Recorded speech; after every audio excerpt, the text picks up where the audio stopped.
Sayın seyirciler, iyi günler. Bugün 8 Ağustos 2020. Dün Google, Çin'in devlete bağlı ve devlet için propaganda yapan, neden olan ve bilgi kirliliğine neden olan 2500 YouTube hesabını kapattığını açıkladı. 11 Haziran'da Twitter, Çin ve Rusya'nın devlete bağlı propaganda yapan, bilgi kirliliğine yol açan 32.242 hesabı kapattığını açıklamıştı. Şimdi bunu okurken yani Çin Xinhua haber ajansının İngilizce Twitter hesabına baktım. 12.600 takipçisi vardı. Bunlar Çin'in propaganda medyası YouTube'dan yararlanıyor, Twitter'dan yararlanıyor, Facebook'tan yararlanıyor. Yani Amerika'nın sosyal medya platformlarından çok iyi yararlanıp kendi propagandasını yapıyor. Ancak kendi ülkesi içinde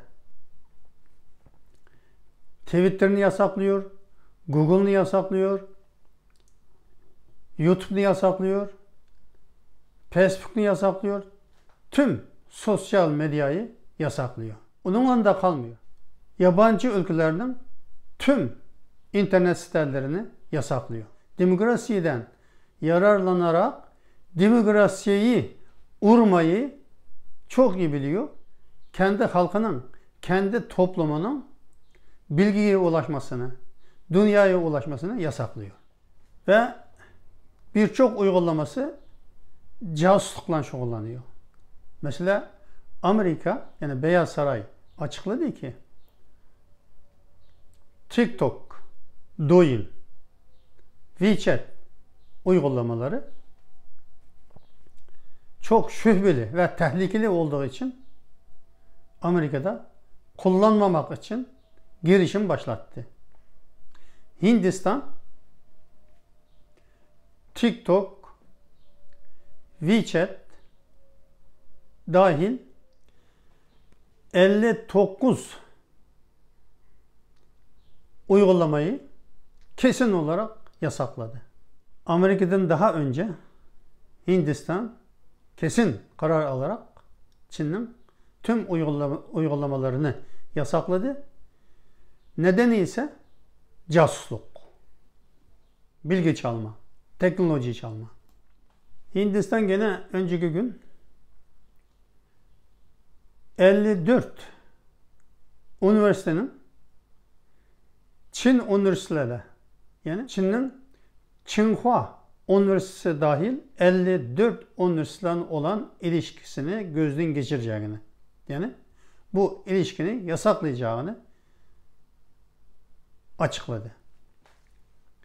Ondan başka Hindistan'da mevcut şu anda bulunan 7 Çince Konfüze diyor. Ya bunun İngilizcesi çok zor söylenecek. Hani Hindistan 7 tane Confucius Enstitüsü'nü kapatacağını açıkladı. Bu yani Kunzu Şöyen dedik Çinlilerinin. Yani Confucius Enstitüsü dünyanın her yerinde dağılmış durumda. Bunun üzerinde biraz durmamız lazım. Aslında Çinliler 2004'te bu girişimi başlattığında Mao Zedong Enstitüsü olarak kurmak teşebbüsünde bulundu. Ancak imajı, yani Mao'nun dünyadaki imajı çok kötü olduğu için Mao yerine 2000 sene önceki bir bilgin, Çin bilgin, Confucius ne öne çıkardı ve o isimde enstitü kurma girişiminde bulundu. 2004'ten 2019'a kadar 15 yıl içinde 158 ülkede 534 Konfüçyüs İnstitütü ve 1134 Çin dili sınıfı açıldığını yazıyor Çin'in resmi internet siteleri. Yani burada, yani bu kurumlarda 1.870.000 öğrencinin Çin dili bir araya getirdiğini vurguluyor.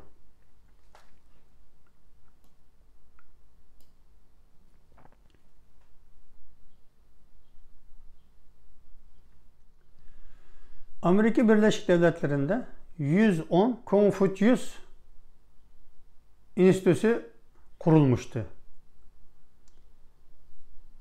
Şimdi 2018'den 2020'ye kadar 30'dan fazla enstitü kapattı. Nedeni ise komünist propagandasını yapmak, Çin dili öğretmek bahanesiyle kendi propagandalarını yapmak ve bu kurumlar aracılığıyla casusluk, bilgi toplama faaliyetinde bulunmak sebepleriyle 30'dan fazla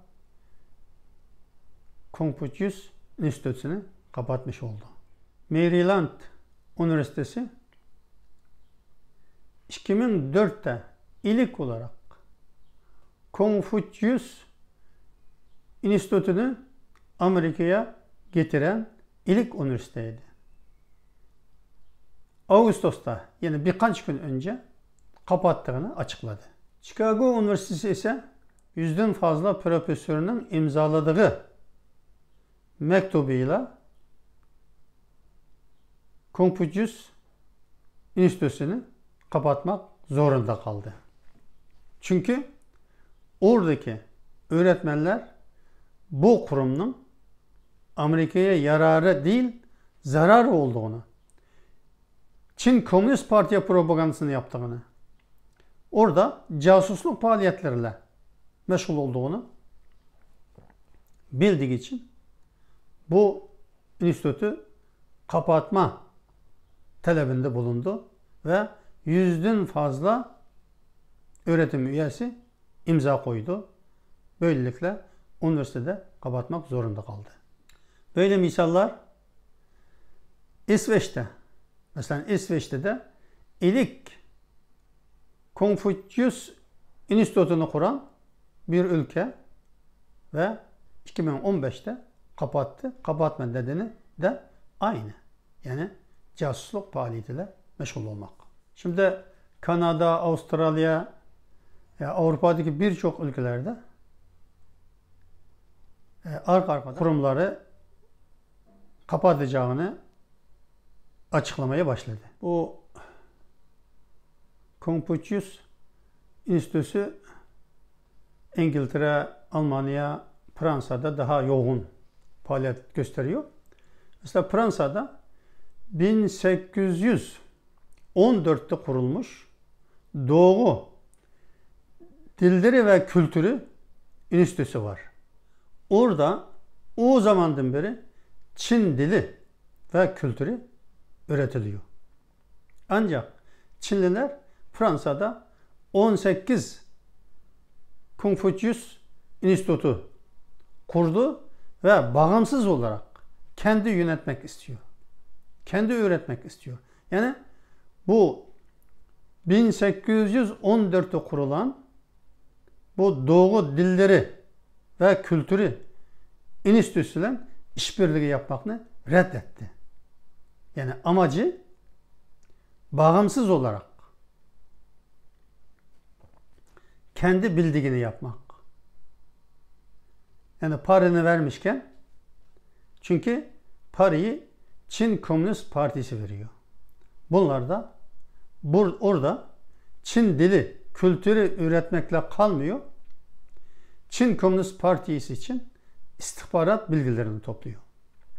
Bu yüzden Fransa'da şimdi kapatma sesleri Fransa'da daha fazla çıkmaya başladı. Bu Konfüçyüs yani Konfüçyüs İnstitütü'nün 3T 1D yasağı var. Yani 3T 1D yasak. Ne demek? Tiananmen olayı. Yani Tiananmen öğrenci olayı 1989'daki. Tayvan, Tibet hakkında konuşmak kesin yasak. Bir de Doğu Türkistan konusunda konuşmak yasak. Yani bilgi ortamında serbest, yani tartışacak akademik ortamda bile bu konular kesin olarak yasaklanıyor. Şimdi Avustralya, Kanada, Hollanda, Belçika gibi birçok ülke Konfüçyüs İnstitütlerini kapatmak için incelemeye almış durumda. Şimdi yukarıda dediğimiz gibi Çin dünyanın 158 ülkesinde 535 Konfüçyüs İnstitütünü kurabiliyor. Çin sınıfları olarak üniversitelerde 1134 Çin sınıfı kurabiliyor. Buna demokratik ülkeler kucak açıyor, serbest. Gelin diyor. Ancak şu 158 ülke içinde hangi ülke Çin'de bir bağımsız akademik enstitü kurabilmiştir? Çin buna kesinlikle izin vermez. Kendisi yararlanır, kendisinde başkalarının böyle akademik bir organın kurulmasına kesinlikle izin vermez. Çünkü orada Çin Komünist Parti mutlak hakimdir. Onun dediğinden başka ikinci bir çeşit sesinin çıkmasına Çin toprakları içinde kesinlikle izin verilmiyor. Bunu dünyanın bilmesi lazım. Çin her ülkeden, her kurumdan, herkesten yararlanmak istiyor. Çünkü demokratik ülkelerinin zaaflarını çok iyi biliyor. Ama kendisi kapılarını kimseye açmıyor. Herkes kapısını Çin'e sonuna kadar açmasını istiyor. Ama Çin kimseye kapısını açmıyor. Çin dünyanın her yerde banka kurabiliyor. Ama hiçbir ülke Çin'de bir banka kuramıyor. Kesinlikle izin vermiyor. Çin dünyanın her yerde gazete, internet sitesi, televizyon, radyo açabiliyor. Ama hiçbir ülkeye Çin'de radyo veya sosyal medya herhangi bir medya kurumu, kuruluşu kurmasına kesinlikle izin vermiyor. Çin'i dünyanın tanıması lazım. Şimdilik hoşça kalın. Daha sonra başka konuda görüşmek üzere. Allah'a emanet olun.